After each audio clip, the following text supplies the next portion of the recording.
What up guys, LocsNLoad here with another video. And today's topic is appendix carry and why you should, or in my opinion, why I choose appendix carry. Alright, first of all, I choose appendix carry because in my honest opinion, it is the best way to conceal your handgun in a nice t-shirt and jeans combination. You don't need anything. You don't need a jacket. It's not too baggy. It's not gonna poke out. You know, no one notices. I walk around Walmart, CVS, Walgreens, and nobody knows. Nobody cares because they can't see it. It's out of sight, out of mind. And secondly, another reason I like appendix carry is the proximity to my body, and if I do, hopefully I don't, but if I do need it, is right here. Bang bang, that quick, holster. Done deal. It's not where I have to lift my shirt from the back and reach around and come all the way around, then point at my target and squeeze. It's just simple, out right there, bang bang, back in the holster. It gives me the best coverage. If I'm being approached by somebody, they're gonna be right here in front of my face. If I go like this, right here, my hands already, I cannot defend myself. If some guy hit me in the face, right here, there's nothing I can do. Right here, bang, bang. So anyway, that was another reason why I choose appendix carry. There's no reach around. I don't have to lift my shirt in the back, then come a whole full 60 or from right here.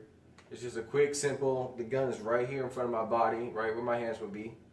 I just simply lift my shirt, grab my pistol, point at my target, squeeze, come back. After I scan my area, make sure everything's all clear.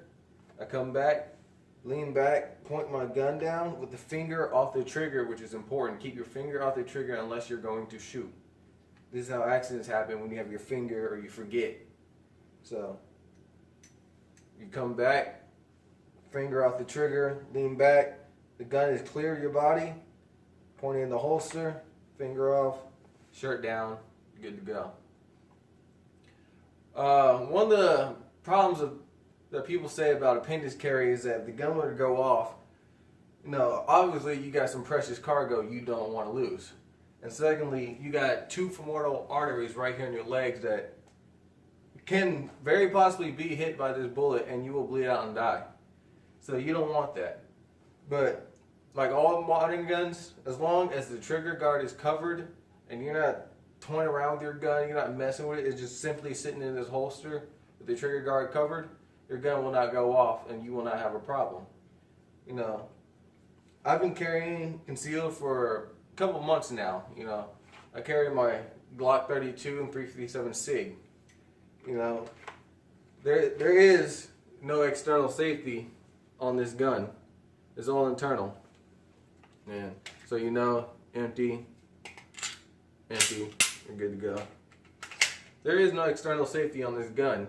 And Glocks normally have light triggers, 5.5 pounds. So, with a little bit of pressure, this trigger be pulled and the gun goes off. But like I said, as long as your finger is off that trigger, right back in the holster, you will not have a problem.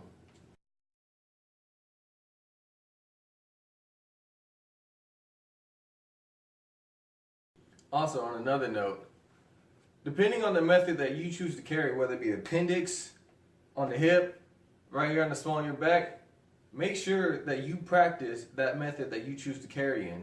Because it's very important that you build and learn that motor function to, in a situation where your life is in danger, that bang bang,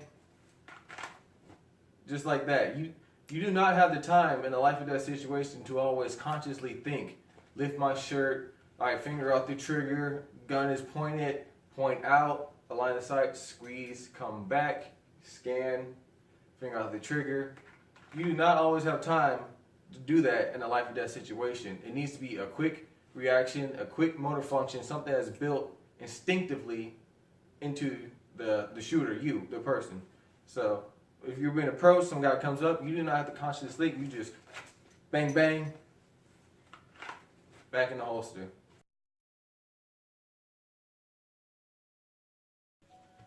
Another factor you need to take in when you decide to carry is you need a good gun belt. a belt that will support the weight of your firearm. You do not need to be walking around with your pants sagging down looking like some gangster. Alright? You're law-abiding, you have a license to carry, just like that. Make sure you get a good gun belt. A nice leather belt, a nice rigger's belt. Those seem to be two of the most popular belts in the gun community. So make sure you get yourself a good gun belt to support the weight of your gun. I carry a Glock 32 357 SIG, like I said before. It holds 13 rounds of 357 SIG. Double stack. Heavy slide just like a Glock. So it's got some weight behind it. And I have a decent, nice leather belt that supports the weight of my gun, keeps my pants up, doesn't have me looking like some thug out there, and I look like some normal Joe walking down the street and nobody knows. So make sure you get your gun a good gun belt. You do not have to spend $120 or $160 or $100 for a good gun belt. Just go on the internet, do some research, find a belt that suits your purpose more or benefits you better, and choose that belt, carry that belt, carry your firearm, because that's the whole point of being a concealed carrier, is to carry your gun. You cannot be a concealed carrier if you don't carry your gun. That's like having your license to drive, but you don't have a car. So carry your gun, make sure you have a good gun belt, and make sure you practice. That's a good thing. Make sure you practice. And you do those 3 factors and you should be okay. You don't have to be a pro. I'm not a pro. I'm just doing this because I like to make videos and I like to help educate people. I did 4 years in the military. I was trained in security. So I feel like I have some knowledge that I can pass on to you guys. That some average Joe, normal guy out there working in 9 to 5 like me, who's looking for some instructional tips on how to carry a firearm or how can I better protect myself. So that's why I decided to make this channel, to kind of help you guys and show you guys the proper way to carry. So, yeah, LocsNLoad.